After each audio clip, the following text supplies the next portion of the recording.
All right, I'm excited for this interview, actually more excited than any other interview I've done. I do not think there's a person in my life that's had a bigger impact on my success, my mindset, my income, and my influence than Isaac Tolpin, obviously besides my parents. But one of the most authentic and strongest leaders that I've ever came in contact with, and he's created almost $1 million in sales in the direct sales company Vector Marketing and built the most dynamic division our company's ever seen in 60 years. Now, not just results-wise was he the best, but leadership-wise and who he developed along the way. And many of the people he developed are still penetrating and doing exceptional things in the company, and they've started their own companies as well. So he's a leadership expert, speaker, entrepreneur. He's been running businesses since 21, correct, Isaac? 20 or 21? So running businesses for years now, a ton of energy and motivation, and he uses it to fulfill his driving purpose, which is to elevate everybody around him and make them not only the best they can be, but help them contribute to their best contributions in the world. His personal life, husband, father, devoted to his wife, Angie, who's maybe better than you sometimes, huh? An amazing woman, author. She travels and speaks as well. Homeschools 6 children, and they have a hobby at a vineyard. And I'll tell you, I've looked up to him, and a lot of people really respect that family of what they've done and how many people they've helped. He's a people developer. He knows how to get the best in everyone he comes in contact with. And what I'm most excited about this interview is the value it's going to give to the people that view this interview and the shift that's going to make in their perspective. And it's really going to be about how to thrive in the new economy and how to lead in the new economy at the highest level. So Isaac, appreciate your time, man. I know how crazy busy you are, working crazy hours. So I appreciate your time to take a little bit of out of your day to help our viewers. Oh, no problem, Peter. It's a delight. Happy to do this with you. It's been a pleasure to build business with you in the past, and you're a good friend, so it's great. Cool. Well, I want to ask you, when did you know you wanted to be in leadership and that was your calling? And tell me how you got started in business. Well, that's interesting. I think I got started in business when I was, 10 years old, and my dad didn't want to give me an allowance, so he had me work in his workshop. He's a cabinet maker, and so I put these little boats together. He put up a table for me downtown in the city, and I was selling these little boats, and it really dawned on me this one day. Business really picked up because I got this sweet location. Location's everything, right? When it comes to retail. So this is my first retail opportunity. And I made $100 in profit in one day. And I remember being a 10-year-old looking at the $100, and I'm just like, this is amazing. Like, this is amazing. Why would I ever work for a wage? And this entrepreneurial thing is great. So that's been in me since at a young age. But I'll tell you, I didn't really grow up as a natural leader. It was a lot of development and a process, and really got started in sales. It's a great place to get started. That really opened me up, and I built within a company. You mentioned a little bit in the beginning. Built that up to close to $100 million in total revenue while I was there, and built a huge organization with 32 offices, and developed a lot of leaders. So that was a lot of fun. But in that process, I learned a lot and started a couple other companies. One is Throwing Boulders. It's a software company. I co-founded it with an incredible leader, Stephen Rock. And the other one is Choose Growth. I founded that with another incredible leader, Chris Benke. So it's been fun. That's awesome. Now, looking back, I'm trying to think of, you ran a business and you were in charge of 32 different offices, and you built it up to 100 million. You're in charge of 32 offices, and you're one person. How does that work? Was that pure leadership? Did you drive every day can you give us kind of a synopsis on how that worked and how you made it happen? Yeah, in leadership, you are limited by how much time you can spend and how well you leverage your time through systems, processes, and other people and other leaders. And oftentimes our own thinking is actually limited and stifled by our own processes. If we can't see a better process or a way to leverage ourselves, we will have limits on what we think is even possible. And I had those limits. I think back to all the way up leading to 2007. And it was beginning in 2008, and we were doing $5 million a year at that time. And that was number 2 out of 40 organizations. So that was, considered great. But, leaders always have their own sets of expectations and high standards, and I knew that wasn't great. And I knew I was called for more. I don't know if you feel that, a growing magnitude of mission for impact if you're listening, but leaders have that. It's not that they're succeeding at a certain level right now. It's never enough, meaning they're contented. It's enough in some aspects, but at the same time, they're always striving for more impact. Now, money comes with that. Money's great, and that's good, but it's also about the impact. It's about the contribution. I think with the most authentic and real leaders, they really feel called for that. And so that was happening within me. And I went through, I talked to my God, and, I read 30 plus books that year, 2007. And I just started getting this different wisdom, and I completely changed my leadership, which, it's like guys like Maxwell say, everything rises and falls on leadership, which completely changed everything around me and the leaders around me, and I started opening it up. And I had this thought. I'm like, I can't work any harder. I've got 6 kids. I got all this going on. Plus, working harder is always a foolish endeavor as the main priority. There's a time for hard work. But what was even better was to change my thinking and go, if we were to grow to what's never been done before in a $10 million organization in a year, what would that look like, and how would I need to change to facilitate that growth? So it was actually a revolution within myself, which created a revolution within everybody in the organization. Hold on. So, because that's profound. I don't know if people caught it. So, did you try and change everybody else, all the organizations, or did you first try and say, I need to figure out what I need to do leadership-wise, productivity-wise, wisdom-wise, and then what happened was you changed, and did you start seeing results right away, or how did that spiral up? Because I remember that, and I remember all of a sudden the division shifted and went a couple $1 million, I think doubled in 2 years, right? And that's never been heard of in 60 years in a top company. So what do you mean when you say you changed yourself and everything else changed? Can you kind of expand on that? Because that's really profound. That's a good question and a good point, Peter. I have every reason to believe I was the man as far as being a leader in that environment. And that is the problem with leaders, especially successful ones. The successful ones are the hardest sometimes at getting themselves to grow and to further grow an organization, and they become the limit to the organization. They become the absolute problem in the organization. Wow. Because it's when you're successful that you need the most personal development, and it really, that is the lever to further growth. And I just realized that. I always knew that, but I realized, wow, I need to work even harder. And I worked hard in my early years, but I need to work even harder on my personal development. And so I went and got formal coaches training, not to become a coach, but to build a coaching organization within my organization, a culture of that. I, read 30 purposeful books and journaled them, and just went through this process of really going, how can I lead better? Because I couldn't see it until I consistently asked myself that question and was taking action, massive action towards personal development.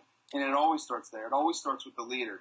There's really no economy that we can't thrive in. There's no circumstances around us we can't navigate or figure out. But the question is, are you going to be able to figure it out? Because if you're trusting everything based on your past and your experiences, you're going to lose in this economy. Tim Hurston says it best in the book Think Better, is that the much of the economy and the world economy has gone after the word Kaizen, which is incremental improvement. The problem with incremental improvement is that things are changing so fast that you have to be nimble as a leader today. You have to be fast and quick, and you have to think differently. You have to be open-minded. You have to be constantly growing and striving. Otherwise, you become insignificant in influencing your organization for real growth. And he made up a word. Hurston made up this word. It's called 10 Kaizen. And it means good revolution. Whoa, that's going to be scary to some people. That's going to be scary to the old hierarchical kinds of leadership organizations, which there's many of, because revolution sounds like chaos. Revolution sounds archaic. It's not orderly. Well, no, it's good revolution. Good revolution means new thinking. It's productive thinking, producing the new, whereas Kaizen is reproductive thinking. Now, if you're reproducing your thinking based on what used to work in the past, but really at a fundamental level that doesn't work anymore with the people today, the economy today, all of these different things, then you're improving upon things that are obsolete, don't work anymore, and thinking that's obsolete It doesn't work anymore. That's big. And what happens is, with the economy changing so fast, they don't see change right away results-wise, so they give that up, right? And they try something else at a smaller level, and they don't think that's huge. Because I was reading a Dan Sullivan book, a great business guy, and he says it's easier to think about how you can grow your business 10 times than it is 2 times. And I'm like, oh my gosh, because if you just think about those small improvements with the economy, it's never going to work. So that's huge. Oh, and by the time you make those improvements, it's already too late. There's so many conditions that have already changed, and you've invested money and took your time and studied everything, make sure all the I's are crossed, and there's a place for that. Yeah. But however, you already need to adapt again. Yeah, and I remember thinking a year or two ago that you were running an organization like some are gonna run it in like 2017, which is kind of funny. I know it's just funny to kind of think about that. Hopefully people catch up. So business-wise, this kind of has the same type of question. What does a business need right now in order to thrive in this new economy? And you've talked about many things with me, like a mission statement. You need levers in your business. But if you can simplify it, Isaac, to like a business growing in this economy, what are some fundamentals they need to have in order to really thrive? That's a good question. To simplify it, you need to establish the right culture. I know everybody talks about that. It's kind of cliche, but talking and doing are completely different. Think of the great companies and the culture they have, and think of how many companies don't have that.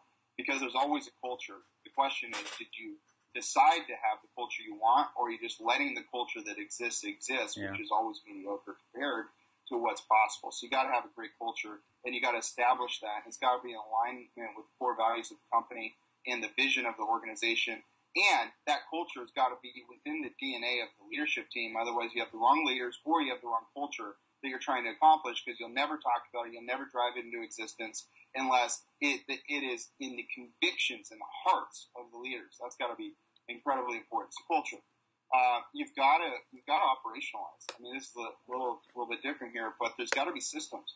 There's got to be processes. But at the same time, you've got to allow a balance of process and systems with innovation, and allowing your people to breathe and think and find new ways while they're still following the fundamentals. It's this amazing balance. It's the hardest balance probably of leadership that's needed today, which is to be able to balance this. Here's the fundamentals. Here's how you do things, but at the same time, not stifling the creativity, the genius, the innovation within the organization to find those better ways to do those processes. And so I think sometimes most organizations are weighing in on guarding their status quo processes versus allowing people to be part of the solution. And I think, simple leadership. I mean, it's not just the top leaders, the leaders that put around them, it's all the leaders. And it's not a hierarchical kind of environment. It is a more open environment where there's no, corner office just for the top guy. And if there is, that's okay. But it's the philosophy of that. It's this, we are a company together, and there's nobody you can't talk to. Now, there might be a process for talking to certain people, but there's nobody that's unapproachable, and everybody's listened to, but you do that in a productive way, and to be able to navigate that as a leader is very difficult, or I think people misunderstand it. As you're saying that, I'm thinking of Zappos and Google and Apple, and I've heard a lot of their best ideas, Isaac, come from the people that are just in the not the executives, but the people that are working there. They're 17, 18, 19 years old. So that's the future, you feel. So back in the day, it was like the head guy makes decisions, nobody else. Is that dead now? Oh, it's absolutely dead. The head guy is most often going to be wrong because things are far more dynamic. It's not 1 + 1 + 1 equals 3. It is 1 + 10 + 10 more equals 1,000. And you can get way more done exponentially when you're leveraging the team. Here's another thing. This is really, Peter. We're getting real. I'm getting chills. I'm excited. Let's keep going. It just came to me. Here's what I got over. Everybody is training people. I mean, how many people want to be trained constantly? I mean, you train. I can make them better. They're part of our company. I need to make them better because they're not good enough. I need to make them better. Oh my goodness. I stopped training so much. Now there's a place for training, but I stopped training so hard, and I just realized that the better thing to manage is energy. Mm-hmm. If you as a leader are managing energy, then you really get it. Because they don't even have to train. They will proactively find the answers. They will be so fired up for their position and engaged in what they're doing and identify with the leaders and feel the freedom to be themselves that they will have a fuel in them that most companies never experience. But here's what happens. Okay, we need to train them on this. We need to control them here. We need to train them here. We need to control them here. And that's going to get them better and better and better. And if they don't do it, we're going to fire them. Well, come on. First of all, if they're not doing a good job, either you put them in the wrong job, which happens 70 to 80% of the time, or two, you are just old school leader. I mean, you are not fueling their energy. So how do you fuel their energy? Well, first of all, you got to think differently as a leader. You got to look at it differently. So here's how I look at it. Here's the trick. Whenever you see somebody in your organization, view the thermometer above their head, or it could be on their heart. Even on their heart might be better. But you view this thermometer for their energy, for their position, and for the company overall, and where is that at every day they show up. And if it's low, then you think individually about them, not globally. What does that specific person need for me to stoke their energy, or for the company to stoke their energy in some way? And where are we stifling it? Good question. I don't know if I answered your question. I think I did, but that was perfect. And I think that's so huge because I remember the change in you too, because for me, I was, as you say, probably the worst trained manager in company history as far as tactical training. But once I had massive energy to grow and to help the organization and to see my potential, I took it upon myself to invest in myself and grow, and that's how I did what I did. So that you hit it right on there as well. Oh, I appreciate that. And your other question was, you made a statement that was right on, which was about enlisting the help of other people and how important that is. And a great example of that is with our company, Throwing Boulders. We built a product, and every product we build, which is a software solution, we actually learn the most from our customers. Mm-hmm. Yep. So this isn't just about leading with your employees or the people in your company. This is also with your customers. I mean, the greatest information you're ever going to get about your features and what you decide to do with your products is to just learn from your customers. And guess what? When you incorporate your customers in that process, they have a loyalty to your product and your company, even if it costs more. No, for sure. Cool. And isn't that how you create raving fans? Is by, yeah. and that's the key to business, I think, is what Tony Robbins says, and Zappos and Google and Apple. They say the whole key to business is creating raving fans that are your advocates that go promote you and love what you do and they're loyal. I don't think a lot of companies have that. The best book on that is Tribes, Seth Godin. Yep, for sure. So let's switch gears a little bit. I want to get a little more tactical. I don't want to get into too much training. But a big question, work-life balance. If anyone could ever say they're busy, it's you. 6 kids, you travel still, you have an RV, you have 3 different businesses, you help people, you have clients, you have partners, and you still have time for yourself. You're always, you're having fun in your backyard, you're camping, but you get massive results. I think we need to create a revolution of work life, how to describe that to people. How do you do it? Is there balance? How do you manage work and life, or do you mesh it all in and it's kind of like a harmony like we've talked about? Can you kind of share your mindset on work-life balance, how you get a lot done? Yeah, it's going to be kind of controversial what I say here, I think. Not with you, Peter, but I think with some people watching. And that is that I think the term work-life balance is the weakest term in business, or at least one of them, because what it connotates to most people is how can I work the least amount and get the most out of doing whatever I want in life. And I just think that that's okay. If that's your vision, that's okay. But at the end of the day, someone once told me, in fact, I'm going to throw him out there, the founder of Truemaker, Mark Lovis once told me, he's one of my mentors, he said, there's nothing worse than a lot of money and a lot of time. And I think we are put on this earth to be productive, to contribute, to make an impact, a contribution. And if we avoid that for pleasure, only and just for whatever we desire, I think we're going to fall into the wrong kind of desires and the wrong kind of lifestyle that isn't contributing to the level we could. Now, I see guys like Richard Branson, and I see, wow, that guy lives a great life. That guy's amazing. You know what? That guy works hard. Mm-hmm. That guy works hard because he loves it, because he's contributing. And he gets in the trenches and puts on his stewardess's uniform to promote the new uniforms and does crazy stuff. So I think work-life balance, it's integrated. You want to live the integrated life. The integrated life is where we don't compartmentalize our life and separate everything. I mean, it's crazy. It's like you see people that are churchgoers even. They go, okay, here's who I am at church. Now here's who I am at business. Here's who I am in my off time. And they're three different people, right? And you may not be a churchgoer. That doesn't matter, but you can relate that to whatever you want. It's the integrated life. Who I am at church is who I am in business. Who I am in business is who I am with my family. And I think that when you approach it that way, you're not having to shift all the time, and you're being the authentic leader you could be in all parts of your life. And because of that, you attract way more. You attract the kind of leaders around you and the people around you that you can help leverage yourself through. And and there's so much opportunity. So instead of, and you got to set it up right too. You got to set it up. You got to have systems. You got to have processes. You got to manage your time well. There's strategies to do that. You have got to build a team around you. Now, there's a season. Like, I'll be honest right now, I'm working super hard right now. Super hard. And that has a different definition, by the way, to all kinds of people. Some people say, well, I'm working super hard. I work 50 hours a week. I think the people that are really working super hard don't even count the hours. Mm-hmm. So there's a whole difference. It's a mindset. I don't want to count the hours. I love what I'm doing. I'm working super hard. I love it. I love it. I love it. But at the same time, how do you cut away? It's like, do you need sleep? No. You need to take care of yourself. Right? You need some sleep. You need enough sleep. Can you go periods of time with less sleep? Yes.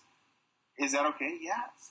There's a period of time for being more balanced, as you might think, and there's a period of time. There's seasons. I think we're always going through these seasons where we're working harder, we're working less, we're more time with family, less time with family. But you know what? If we're purposeful in each stage, wherever we're at, because we're integrated, we're going to have success, and we're not going to be feeling like, wow, I'm sacrificing one for the other. No, it's a season. And you got to have priorities. You got to have your priorities straight, but that doesn't always reflect the amount of time either. So we have all this stuff mixed up. And can you kind of walk through, you've made the biggest impact on me as far as getting things done at a higher level, whereas I know for a fact, I know you don't like bragging about your own productivity. You get more done in a morning, Isaac, than some do in a week. So can you give us a couple tips on going to work and starting the day powerful and how you do it, and just little productivity tips that you've learned along the way? Sure. So you got to start with your thinking. People say start with your time, and that's true. But I think you start with your thinking. I love it now. We're down in the Pearl District in Portland, and I have a half-hour drive. It's actually been amazing because I'm thinking all the way. I turn the radio off. I'm thinking. I don't answer the phone. Don't do anything. I'm thinking because you got to get to your best thinking. The more you think, the better you think, the more you think the right things. See, people don't realize how hard thinking is, so they do almost none of it. I mean, I know that's kind of a controversial statement, but, real I'm not talking about normal thinking. You get normal results, normal life, and that kind of thing. I'm talking about really focused thinking, like, how do I solve this problem with openness, not restrictions around it based on our experience? How do I engage this person? How do we take this to market? How do we do this? And you're thinking, and then the light bulbs come off, and then pretty soon you stay the course and you think. Then you work on your time. What's the top priorities? Where are my things? What are the 4 things, 2 things even, that if I at least got those done today, I will feel amazing and I accomplished the day. Okay, that's one step, but here's what people do. They may do that step, but then they do all the easy stuff. And then they still don't get the 2 things done at the end of the day. Yeah. We've all experienced that too. Yeah, oh yeah. So why do we do the easy stuff? Because maybe it's more in alignment with who we are. Maybe there's less chance for conflict. Maybe this or that, whatever the case may be. But we gravitate towards what's easier. But we check them off. Have you ever done this? Oh, I didn't put that on my to-do list, and I already did it. But I'm going to put it on it anyways because then I have more to check off. Come on, you're a joke. I mean, listen, just think about that. You just spent time to add something to your to-do list so you could check it off so you feel better about yourself. You know what would feel great is if you just did the 2 first that matter. Just do the 2 first, because here's what happens.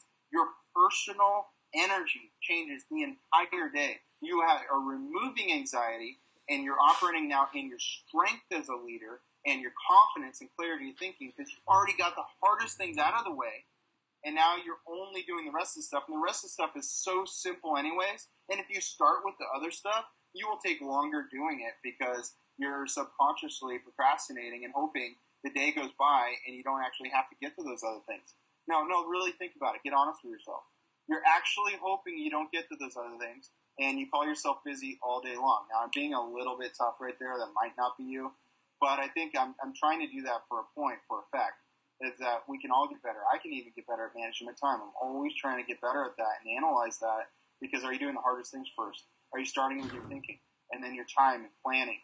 And are you where could you delegate? Where could you leverage things? Are your systems the best? Where could they be improved?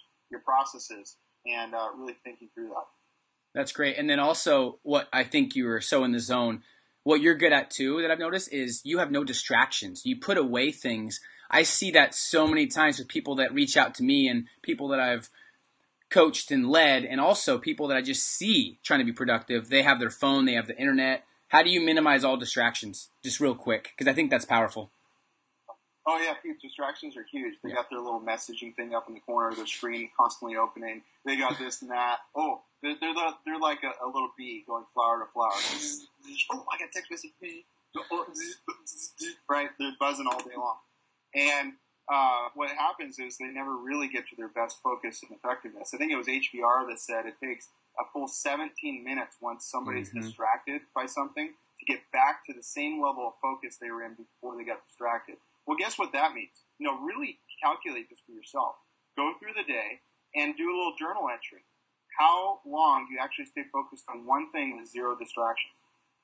Ask yourself that. Oh, well, I just figured out that I actually had 0 times in the day where it was more than 17 minutes of being focused. Okay, so now the whole day you were never in your peak performance, peak thinking, peak focus, or any of that. And you know what? Most people are going through their days constantly distracted, doing half as good as they could at anything. Everything piles up. They have tons of anxiety, and then they work too hard, and they feel like, how do these other people do it? Well, they're focused. They force it. You got to turn stuff off. You got to put blocks in your schedule, time block things, and I'll be fierce about it.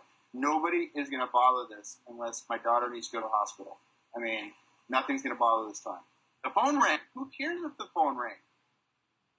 If you have to answer the phone every time it rings, you are at the whim of any salesperson calling you. So true. It's true, though, because I had a sales team of 50, 60 people, but once I protected my time and had time slots, it forced them to be responsible, and they became more productive. It's amazing. Yeah. And I've had times where I'll text you at 9:15 a.m., and then you text me back at 8:30 p.m. Hey, man, sorry, I'm on my way home. And I just laugh at that. It reminds me how productive you are. So what do you tell somebody, Isaac, that has such a mission to change the world and create revolutions, but they don't know exactly what they're called to do? And they've gone through college. They're kind of at the whim of society. They're following the majority, but they don't know maybe what they're really good at or what they're called to do. What are some action steps or some questions they can ask themselves on how to figure that out? That's a really good question. It's actually hard to answer. I mean, it's personal, but it's a good question. I'm glad you asked it. I do believe we have unique callings in our life, and it's up to us to discover those. And so I would say risk. Let's say you got to risk, because if you don't risk and try things that seem outside of your comfort zone, then you are staying within your area of comfort, which may lead to, most likely, by the way, is going to lead to a path that is not matching the magnitude of mission for impact in your life. It's not matching the real purposes in your life and those kinds of things. And so one of the things I've done and I've encouraged people to do is kind of throw yourself out there. Risk a little bit. Do things that you're not good at. I remember Tiger Woods' dad, I read an article, he constantly was getting his son to do things that seemed really outside of what he would be good at. And it stretched him and it forced him to really think about that and explore things. And so, ask yourself the question. Are you staying within your area of comfort? Are you labeling yourself, I'm good at this, I'm good at that? And you've already made distinctions in your life at 20 years old about what you're good at and what you're not good at. Well, what a limited life that might be. What might you be limiting yourself? Because every time you claim a label, you are subconsciously moving away from any kind of activity surrounding that direction. But what if that direction actually invented the best medicine to cure cancer? What if that direction actually helped clothe kids in Africa and build schools, well, or fix the water problem around the world? What if that direction yielded 100,000 jobs for American workers? What if that, you know what I mean? I gave a speech last night to a bunch of college kids, and I love talking to them because they think they know what they want. One person said they want to be a nurse, and I even asked them around the room. Someone else wanted to be, I can't remember now, but all these different things. And I go, hey, that's great. You might become a nurse, but just realize that might be stage one. Now, that might be really what you're called to do.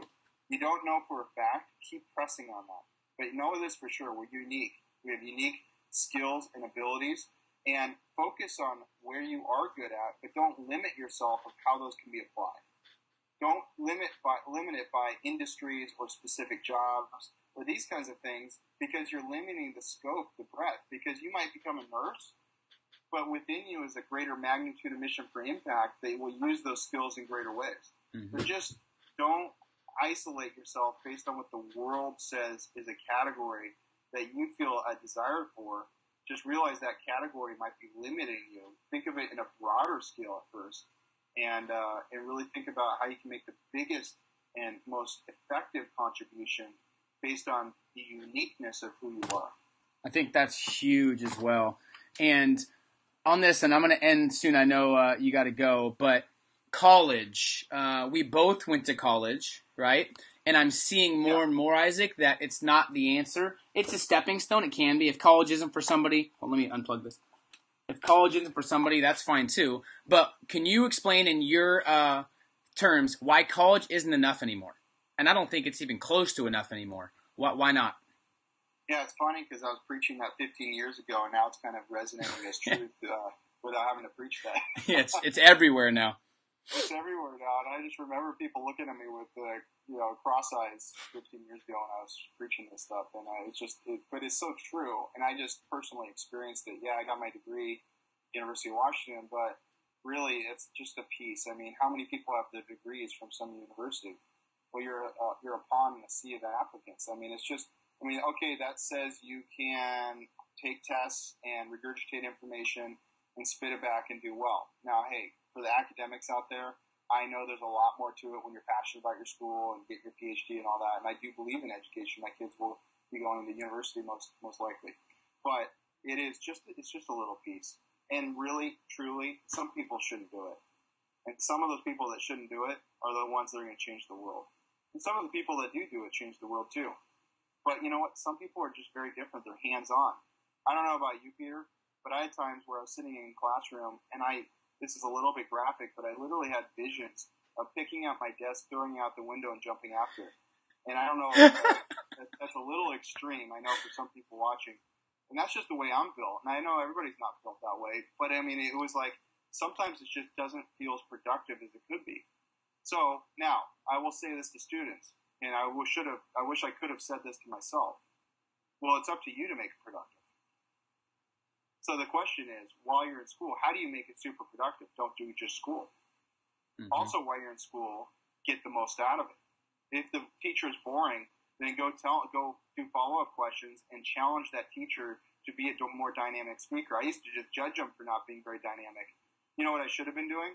I should have been going in there and going, hey, what do you think about presenting this way or that way? I'm not getting as much as I could. I'm eager. I'm starving for knowledge and learning this, but you're missing me and I'm missing you. How can we hit each other? So just shaking things up and being someone that's not afraid to speak out based on what they believe in. I like that. And Isaac, I want to ask this, and this will be one of the last questions. What does it really take to thrive, and not just thrive, but get over your fears and doubts? Because we've had many late night conversations. Our society's not doing too hot, and don't take this the wrong way, viewers, but a lot of parents aren't doing an amazing job, and either are teachers or leaders. Now, there is people that are, but I really feel like you have to be so strong on who you are and what you want and take so many risks and get uncomfortable that it sometimes scares people. So how do you get over those fears and really thrive in this new economy the next year, 2, 3 years? I know you've kind of answered that, but what is your last kind of gut feeling on what people need to do that are watching this, whether they're 18 or 40? I was just talking to Chris Widener the other day, and he's partnered up with some of the biggest thought leaders out there. And he ran for Senate not too long ago, and it was a great experience. And he was just telling me how, well, there needs to be a shakeup. It's not about which party. It's about there just needs to be a shakeup. And I'll give you my opinion about that right now, based on that concept, which is that as a society, we're graduating towards more and more whatever you feel is right is right. And parenting is moving towards more of becoming friends with our kids versus actually leading our kids. And kids don't need a friend. There's plenty of friends for them, and most of them are bad influences because they're being parented by, the parents of today in most cases. And so what's the greatest way to impact the world, parents? Is actually dig in and lead your children. Because if you let society lead them, it's going to be a horrific outcome. I'm talking horrific. Yeah, they might make $1 million in a year. Who cares about that? Who are they? What is their real contribution? Where's their heart? Where's their integrity? Where's their approach to things? Because if they're allowed only to look to the heroes on the basketball court, if they're allowed only to look to the heroes that they see puffed up by the television or media, then those heroes will fall, almost every case, and they will now accept their behavior is okay, and culture is accepting their behavior is okay. Now, we all make mistakes, and that's okay, but I think there needs to be a higher purpose. Now, how do you get rid of fear? Well, you have to have something greater to fear. You're always going to fear people until you have something greater to fear than people, and I'll let you answer that however you want. But that has been transformational for me. It's gotten to me in some positive trouble because sometimes when you're in organizations, it's important to fear people enough to where you don't speak all the truth that maybe you're compelled to speak because it'll get you into trouble. But I just got to a point where I just had to speak the truth I see for the good of the many, and it was very positive because it either causes you to grow where you're at or it causes you to graduate and do other incredible things. And I think that there's a serious problem with parenting. There's a serious problem with our culture. And I know that's very unpopular to talk about. But there is a need right now for real leadership. There is a need for real parenting that is involved, that are exemplifying good leadership with their spouses and in their decisions. And aren't just putting their kids in school and going, yeah, they're going to take care of it. And then they get home and they have dinner and then they all do their own things in their own rooms. That's horrible. And you can see how that translated to the boardroom. In the boardroom of corporate America, it's the same thing. How you parent is how you lead your company. And what will happen is you'll be a fragmented team. Talk about teamwork. I used to talk about this. The greatest families are the ones that sit around a dinner table and they rally each other. They focus each other. They share each other's hurts and burdens, and they encourage each other. They challenge each other. They speak truth that people don't want to hear, but in a way they're willing to receive it, so they cause change and hold each other accountable and move forward. And they grow strong together and they rally together. Well, it's the same thing in business. Is your team sitting at a dinner table together? Well, or are they in their private offices all day long on their own phones, fragmented, and the only off time is when they're getting drunk at the bar on their own expense?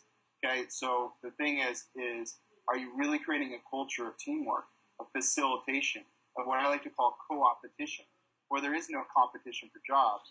We're co-opetating, where it's co-opetition. We see the value in helping each other, and either other companies to other companies. There's no competition, especially if you're building something that's in alignment with the internal convictions and DNA of who you are.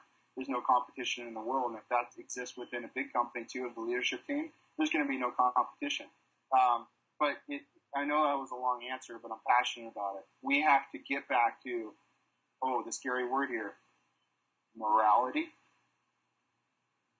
you know, actually there is something that's wrong and there is something that's right. It's not just dependent upon what each person feels in the moment.